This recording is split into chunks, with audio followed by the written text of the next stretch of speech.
Bienvenue à votre émission Cophos-Idées. Nous commençons un nouveau trimestre et nous allons parler du livre de Lévitique. Je pense qu'au niveau de la jeunesse, Lévitique, c'est un peu compliqué. Donc, nous allons essayer au cours de ce trimestre de mettre ce livre à la portée de tous et de comprendre le message qu'il y a pour chacun d'entre nous, surtout en tant que jeunes. Et nous allons discuter avec Cassandra et Carole va nous faire la prière. Fais la tête. Tendre Père Céleste, merci pour l'occasion que tu nous as donnée d'être ici en cet après-midi, que tu puisses conduire ce débat et que ton esprit puisse nous aider à comprendre ta parole, mais surtout à la partager afin que ceux qui l'entendront, que cela puisse leur faire du bien. Au nom de Jésus et pour la gloire de ton Saint-Nom. Amen. Amen. Alors, si je vous parle du livre du Lévitique, ça vous dit quoi? On pense à Lévite, du coup. Lévite. Donc on pense à service, sacrifice, sanctuaire, roi, service, le sanctuaire, cérémonie, tout ce qui est cérémoniel. L'annonce de la venue de Jésus, voilà. Alors, pour vous mettre dans l'ambiance de l'époque des Hébreux, du peuple d'Israël, selon la Bible, selon les historiens, Lévitique, nom original, Warika. Si je vous dis ça, ça vous dit rien du tout. Mais je vais quand même vous donner la signification. Ce qui signifie en hébreu, l'Éternel appela. Alors, déjà, on a déjà une idée. Ce livre a un message important. L'Éternel appelle. Mais appelle qui? Son peuple. Ah, son peuple a fait quoi? À lui. Il le rappelle à lui. Ah oui. Alors, aujourd'hui, au XXIe siècle, est-ce que Dieu appelle encore son peuple? Mais bien sûr, sinon on ne serait pas en train de discuter de la leçon, j'ai envie de te dire. Oui, c'est vrai. Donc, le livre du Lévitique est toujours d'actualité. La Bible est toujours d'actualité, donc tous les livres de la Bible sont d'actualité. Donc, l'importance... Donc, je continue encore. Il est dit ce qui correspond à la première phase du texte original et suit la tradition qui consiste à choisir comme titre des œuvres littéraires leur première phase. On commence déjà un peu à découvrir ce que ce livre veut dire. Ensuite, il nous est dit que le nom Lévitique est issu de la version grecque de la Bible connue sous le nom de la Septante et indique probablement qu'il s'agit d'un texte dédié aux Lévites, ce que Carole disait tout à l'heure. Alors, quel était le rôle des Lévites? C'est le peuple qui avait été choisi par Dieu pour s'occuper du service dans le sanctuaire.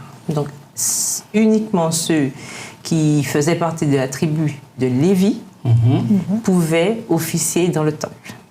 Alors, on pourrait se demander pourquoi la tribu de Lévi. Oui, tout à fait. Est-ce qu'on se souvient pourquoi? Ah, tu vas nous dire. Tu vas nous rafraîchir la mémoire. Oui, je veux bien vous rafraîchir la mémoire. Il n'y a pas de souci. Nous sommes là pour t'écouter. Non, alors, nous nous rappelons de l'épisode où le peuple avait apostasié pour ne rien changer, n'est-ce pas? Et du coup, lorsqu'il y a eu, c'était la session du veau d'or, et lorsqu'il y a eu cet épisode malheureux, n'est-ce pas? En fait, la tribu de Lévi est la seule tribu qui était restée fidèle. Et donc, l'Éternel leur a confié donc le service du temple. Cette mission. Donc, voilà, ils avaient une mission particulière avec le sanctuaire. Tout à fait. Et dans le livre du Lévitique, on découvre le fonctionnement du sanctuaire. Et durant tout ce trimestre, nous allons découvrir. Mais tu as parlé de la tribu de Lévi, de Lévi, pardon. Aujourd'hui, en tant que jeune adventiste du 7e jour, qu'est-ce que cette tribu peut nous apporter dans notre fonctionnement, dans notre adoration aujourd'hui au XXIe siècle? Déjà, c'est un modèle pour nous. C'est un modèle. On cherche bien... Notre but quand même est d'adorer Dieu. Et comme le disait Carole aussi bien, finalement, les Lévites, c'est vraiment le peuple, en fait, cette partie du peuple qui est resté bien fidèle à Dieu, qui est toujours resté finalement dans cette démarche d'adoration, ce que nous cherchons à faire. Donc je pense que c'est l'exemple parfait pour notre mode de vie. D'accord, ok. Tout à fait. De toute façon, le livre du Lévitique ne fait que détailler un petit peu ce que l'Éternel attendait du peuple par rapport au service, de ce qui se passait dans le sanctuaire. Donc, en quelque part, comme elle disait Cassandra, c'est toujours dans l'optique de l'adorer de la manière dont il veut. Et c'est bien important de dire dont il veut, parce que souvent, on a tendance à vouloir l'adorer comme on veut. Et c'est vrai que dans Lévitique, on voit bien justement que Dieu donne en fait des principes. Si on regarde bien, il montre bien, voilà, on fera des sacrifices de telle manière, avec telle chose que moi j'aurais choisi et pas autrement. Et ça montre bien justement l'importance. Et les Lévites, finalement, ils faisaient ce que Dieu demandait. Donc ça montre bien que on doit faire ce que Dieu veut à la manière dont il le demande, et on n'adore pas en fait comme on le voudrait avec nos propres moyens. Et aussi dans ce livre-là, on trouve aussi d'autres conseils concernant la vie de tous les jours, et aussi notamment le sanitaire, parce que c'est dans Lévitique 11 qu'on trouve voilà, les animaux purs, impurs, c'est qu'il faut consommer ou pas, etc. Donc, puis certaines règles d'hygiène, de vie. Voilà, tout commune. À fait, des règles de vie communes. Voilà, on trouve beaucoup de conseils. C'est un très beau livre. Hein. Alors oui, mais la question, oui, on dit que c'est un très beau livre, mais pourquoi aujourd'hui tant de personnes ont du mal à lire ce livre-là, le livre du Lévitique? Tu sais, je dirais que d'une manière générale, même pour la Bible et pas seulement le livre du Lévitique, à partir du moment où quelque chose dérange, on a du mal à le lire. Tu rigoles, mais c'est vrai en fait. Le code de la route, ça dérange parfois, mais on n'ira pas lire le code. Est-ce que tu vas relire ton code de la route tous les jours? Je suis presque sûre que non, tu vois. Et bien voilà, la Bible finalement c'est pareil, et par extension, mais le livre des Lévitiques aussi. À partir du moment où ça nous donne, je pense, une certaine règle, une norme de conduite, ben en fait, ça va toujours nous déranger, parce que l'homme, en fait, il a ce libre arbitre, mais l'homme, par définition, aime faire ce qu'il veut. Il n'aime pas être sous la dépendance de quelqu'un, sous l'autorité, en fait, d'une puissance quelconque. Il voudrait être sa propre puissance. Donc, si tu lui dis, écoute, tu vas lire ce livre, et dedans, on va te dire comment tu devrais fonctionner, ça va toujours déranger. Donc, mais comment changer cela? Comment faire aujourd'hui que les jeunes s'approprient ce livre-là aujourd'hui? Mais déjà, c'est ce que nous essayons de faire avec la leçon, en discutant. Et puis, non mais, puis sérieusement, je pense que déjà, il faut que l'on se rappelle et que les jeunes arrivent à comprendre que déjà, notre corps ne nous appartient pas, que nous ne nous appartenons pas à nous-mêmes, que nous sommes la propriété de Dieu, et puis qu'on revienne finalement à cette notion d'humilité. On laisse Dieu entrer dans nos vies et nous transformer. Mm-hmm. Donc, on voit souvent dans tous les chapitres de ce livre-là des sacrifices, des services de sacrifice, beaucoup, et on va en discuter durant tout le trimestre. Mais comment Jésus se révèle-t-il dans ce service, dans ces services sacrificiels? Il ne faut pas oublier que de toute façon, tout avait un objectif. Et le service que Dieu avait mis en place, il avait demandé cela parce que ça préfigurait Jésus-Christ qui allait venir mourir quelques temps après, quelques siècles même après, pour pouvoir continuer ce plan de la rédemption. Donc, effectivement, nous savons que lorsque Dieu demande quelque chose, il y a toujours un objectif derrière, qui est notre salut, de toute façon. Et dans ce livre, en fait, on a toutes ces images qui préfigurent, en fait, qui préfiguraient ce qui devait arriver, donc quelques temps après, par rapport à ça. Tout à fait. Alors, il y a quelque chose qu'il faut se rappeler. Lorsqu'on remonte au Jardin d'Éden, Dieu avait créé tout parfait. Et Satan est intervenu et a introduit, je dirais, par Ève et Adam, le péché. Et il fallait corriger les choses. Mais lorsqu'on regarde la Bible, Jésus y est du début jusqu'à la fin. Et Jésus est partout, présent dans la Bible. Et Jésus est encore plus présent dans ce livre-là. Ce qui paraît pour beaucoup de personnes un peu paradoxal. Pourquoi Jésus est-il présent plus particulièrement encore dans ce livre-là? Il ne faudrait pas qu'on oublie que les sacrifices sont le moyen, c'est l'un des premiers moyens finalement qui a été utilisé pour parler en fait du plan de la rédemption et de comment on serait finalement sauvé par Jésus.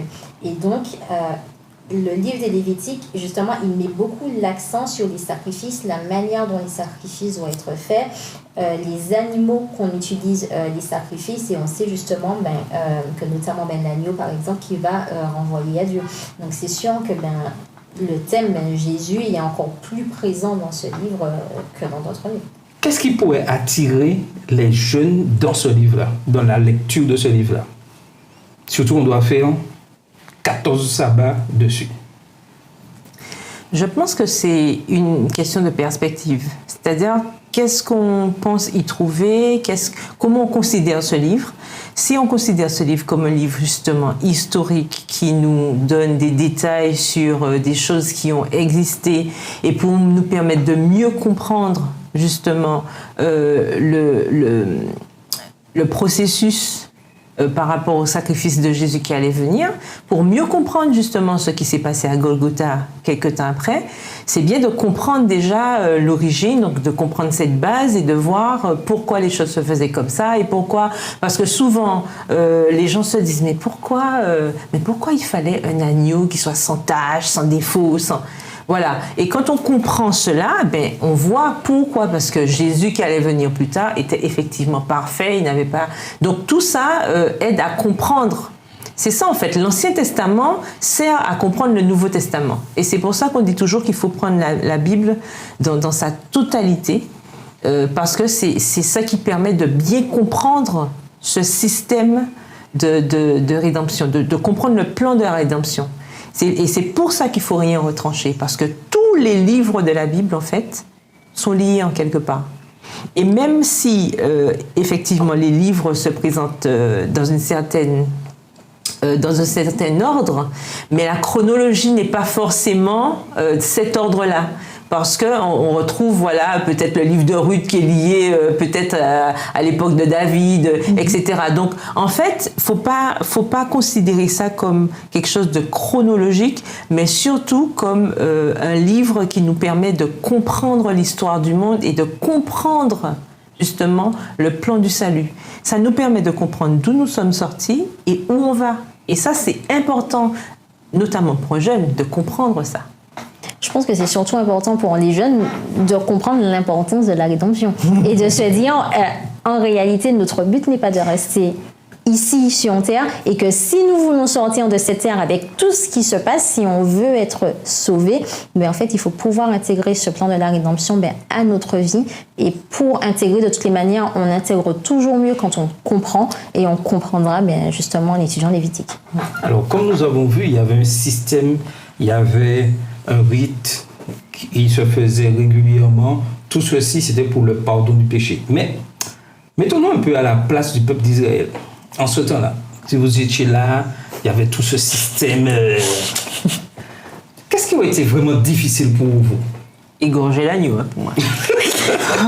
Moi, je pense que c'est surtout retenir, en fait, parce que je sais pas si vous avez pris le temps déjà de feuilleter un peu Lévitique, mais en fait, pour chaque circonstance, chaque type de sacrifice, d'holocauste, il y a un aliment qu'il faut utiliser. Donc, un coup, c'est l'agneau, un coup, c'est le ceci, un coup, c'est le cela, et puis un coup, on va utiliser telle partie de l'agneau, et puis pas telle autre partie. Mais déjà, ne serait-ce que retenir tout ça, là, on me perd, en fait. Mais ensuite, tu me dis d'égorger. Je vais ajouter un élément indispensable. Tout ceci était fait pour nous approcher de Dieu. Le peuple devait s'approcher de Dieu avec ses péchés pour obtenir le pardon. Oui. C'est-à-dire, plus vous péchez, plus vous êtes un sacrifice. Mais non, mais c'est tous les jours de toute façon. Mais moi, quelque chose que je trouve bien, par contre, j'aurais bien aimé faire une étude comparative. Est-ce que ces personnes, finalement, péchaient plus Non, parce que moi, je me dis qu'au moins, ces personnes avaient quelque chose de tangible, de palpable. En fait, tu as péché, en fait, pour te repentir, il y a une vraie action en fait. Là, quand on te dit de prier, mais en fait, j'ai envie de te dire, c'est basique, c'est banal, hein, Seigneur Jésus, pardonne-moi de mes péchés, bonne journée, amen. Et tu as fini. Et tu vois, je pense que contrairement au peuple d'Israël, on perd quand même cette notion en fait et l'importance des actes, de ce que l'on va faire. Et finalement, on va se dire, si on pêche, c'est pas grave, je sais que je peux te demander pardon, je n'ai qu'à juste prier, dire une phrase et tout est pardonné. Par contre, ces personnes devront prendre à chaque fois une bête, finalement, aller la tuer et puis pour demander pardon, c'était quand même, je pense, un acte qui était beaucoup plus symbolique. Et je suis presque sûre que même les enfants, imaginons pour des enfants, mais de voir que l'on égorge à chaque fois une bête parce que tu as fait des bêtises. Oui, mais c'est vrai en plus, parce que je vois que quand on a une petite coupure, on voit du sang étourné, mais on est presque horrifié des fois de voir ça. Et puis là, on se rend compte que égorger quand même un animal, ça devait être très parlant et marquant pour le peuple de faire ça de manière symbolique et de voir l'horreur du péché justement. Et on peut se poser la question, comme elle disait Cassandra, est-ce qu'aujourd'hui, lorsqu'on va demander pardon pour nos péchés, est-ce qu'on se rend compte vraiment de l'horreur pour ne pas recommencer justement? Est-ce qu'on se rend compte que c'est quelque chose de vraiment horrible aux yeux de l'Éternel, enfin le péché quoi. Et je vais vous donner un petit extrait très intéressant. Luc et Lévitique 5, les versets 1 jusqu'au 4 à 5. Et il est dit, histoire qui doit nous interpeller. Lorsque quelqu'un, après avoir été mis sous serment comme témoin, péchera en ne déclarant pas ce qu'il a vu ou ce qu'il sait, il restera chargé de sa faute. En gros, on pourrait dire aujourd'hui faux témoignage et calomnier sur quelqu'un, dire des méchancetés sur quelqu'un. C'est ça. Je continue. Lorsque quelqu'un, sans s'en apercevoir, touchera une chose souillée, comme le cadavre d'un animal impur, que ce soit d'une bête sauvage ou domestique, ou bien d'un reptile, il deviendra lui-même impur et il se rendra coupable. Lorsque, sans y prendre garde, il touchera une souillure humaine quelconque et qu'il s'en aperçoit plus tard, il en sera coupable. Celui donc, verset 5, celui donc qui se rendra coupable de l'une de ces choses fera l'aveu de son péché, puis il offrira un sacrifice de culpabilité à l'Éternel pour le péché qu'il a commis, une femelle de menu bétail, une brebis ou une chèvre, comme victime expiatoire, et le sacrificateur fera pour lui l'expiation de son péché. Je me dis que si aujourd'hui on devait faire ça, peut-être il y aurait peut-être moins de personnes qui allaient calomnier sur d'autres. En fait, tu sais, ça m'amuse parce que en fait, ce verset-là, j'ai l'impression que c'est quelque chose que on va pas se mentir, même nous peut-être on le fait souvent et sans même s'en rendre compte. Et finalement, on n'y accorde pas forcément de l'importance. On ne va pas le voir forcément comme un péché parce que c'est quelque chose qui est devenu banal dans cette société.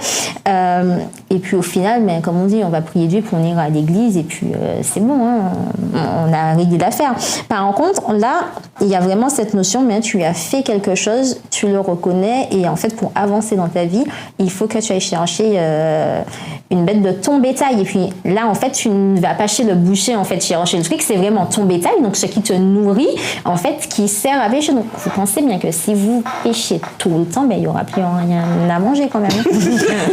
On va pas mourir de faim. Non, mais l'idée derrière, il ne faut pas oublier, l'idée derrière aussi, c'était de permettre aussi au peuple de progresser. C'est-à-dire que si j'ai fait cette erreur-là, l'action que je fais par rapport au sacrifice, bon, c'est tellement horrible que j'aurais pas envie de recommencer. Exactement. Parce que la pauvre bête, voilà. Après, c'est vrai aussi que c'était une continuité, c'était un continuel progrès, et on connaît le peuple qu'avec un quad, comme on dit, c'était toujours dans la désobéissance, qu'il fallait toujours les secouer et tout. Mais on se rend compte que Dieu a toujours voulu, en fait, que son peuple progresse.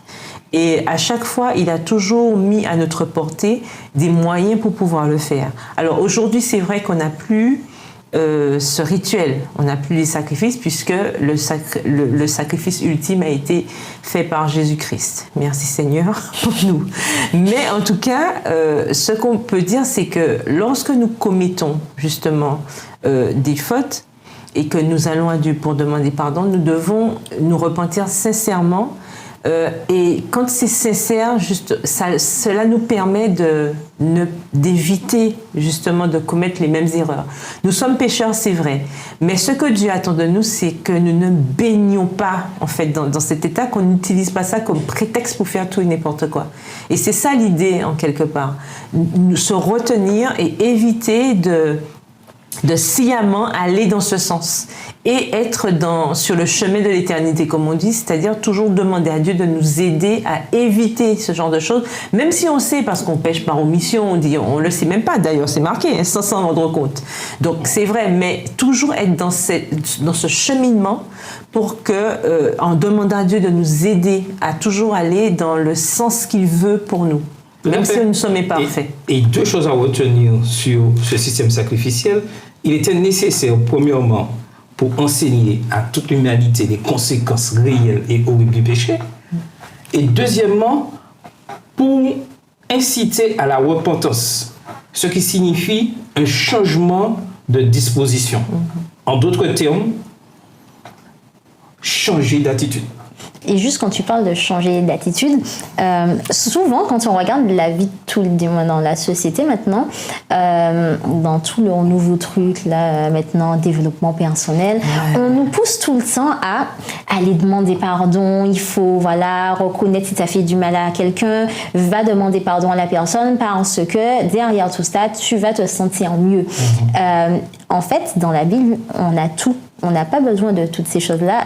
Tout simplement, Dieu, en fait, il nous demande effectivement de revenir à lui, de se repentir.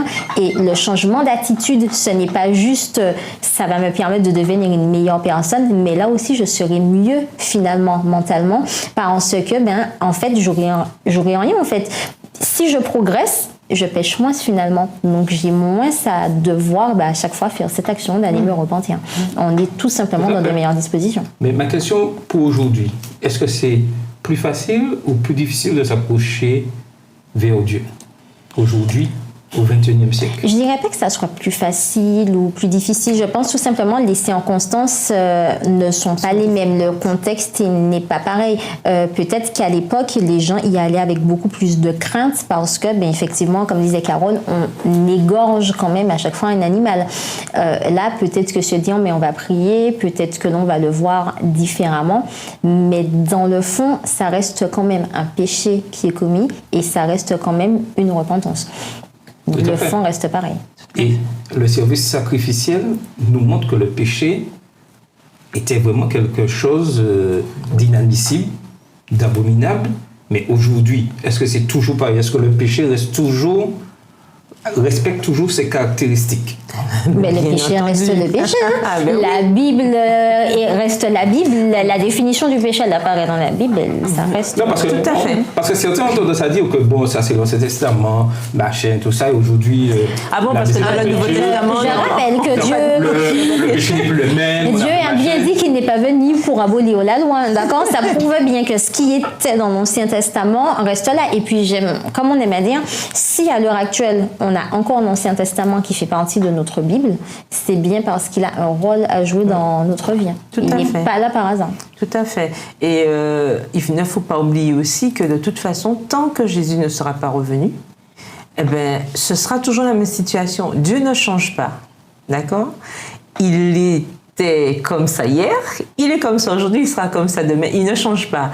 Donc, avec un Dieu qui est invariable, d'accord? C'est nous qui bougeons.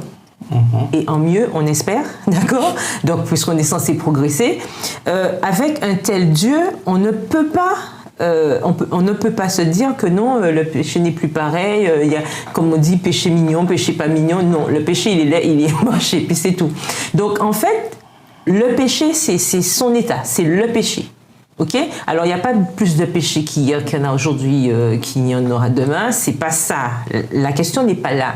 La question est vivement le temps où on va se débarrasser de ce péché. Enfin, du péché en général. D'accord? Et ça, c'est quand Jésus reviendra. Mais en attendant, nous ne sommes pas là effectivement pour faire des énumérations et pour faire non plus de la comptabilité concernant le péché. C'est pas ça la question. Mais nous sommes là justement pour se dire que le péché est quelque chose à éviter. Et je dis bien le péché. Donc ça englobe tout. D'accord, qu'il soit mignon ou pas, c'est le péché. Donc, en tant qu'enfant de Dieu, justement, notre parcours tous les jours, ce besoin que nous avons de nous rapprocher de Dieu, c'est justement ce qui nous permettra de nous éloigner du péché. Voilà. On ne peut pas vouloir être avec Dieu et vouloir en même temps caresser le péché, c'est pas possible. Donc, comme nous dit la Bible, nul ne peut servir de maître. Donc, plus on se rapproche de Dieu, et je crois que Cassandra l'a dit tout à l'heure, plus on s'en rapproche, mais moins on aura justement envie de baigner dans ce qui est interdit, donc de baigner dans ce péché, plus on va se rapprocher de Dieu et mieux ce sera. Donc c'est ça l'idée en fait, de se dire dans quelle direction je veux aller. Est-ce que je veux stagner? Est-ce que je veux faire marche arrière? Ou est-ce que je veux avancer? Et si je veux avancer, autant que ce soit vers celui qui me donne la victoire tous les jours. Oui. Un peu plus grâce à son Saint-Esprit. C'est-à-dire Jésus. Voilà. C'est ça. Et c'est là que la leçon insistait énormément que Jésus est le centre. Tout à fait. Le péché, c'est quelque chose que Dieu a en horreur, mais Jésus, par son sacrifice, permet la rédemption. Et tout ceci montre le caractère de Dieu.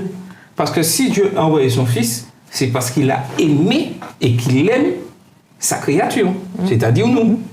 Et que, normalement, le fait que nous péchons, comme l'apôtre Paul le dit, le salaire du péché, c'est la mort. Normalement, si Dieu avait respecté ce qu'il avait dit au départ, lorsque l'homme a péché, qu'est-ce qui devait se passer? Qu'est-ce qui aurait dû se passer? C'était la mort tout de suite. Il avait dit, le jour où vous en mangerez, vous mourrez. Certes, l'homme meurt à cause du péché, mais il n'est pas mort tout de suite. Et il n'est pas mort tout de suite. Parce qu'il y avait le plan de la rédemption. Parce que Dieu avait prévu au cas où. Parce qu'il n'est pas pris au il nous aime tellement qu'il, même s'il a dit que c'est la mort que nous méritons, là. Donc tout ça c'est pour nous faire comprendre que dans le livre du Lévitique, c'est Jésus qui est présenté, ainsi que l'amour de Dieu. Donc c'est un livre qui est à la portée de tous. Et nous allons en parler encore pendant 13 leçons. Et j'espère que chacun va s'imprégner de ce livre et comprendre encore plus les plans de Dieu pour chacun d'entre nous, sur tous les plans sanitaires, civils, rituels. Et nous allons découvrir des choses magnifiques. Spirituelles, oui. Spirituelles aussi. C'était votre émission Coffre aux idées.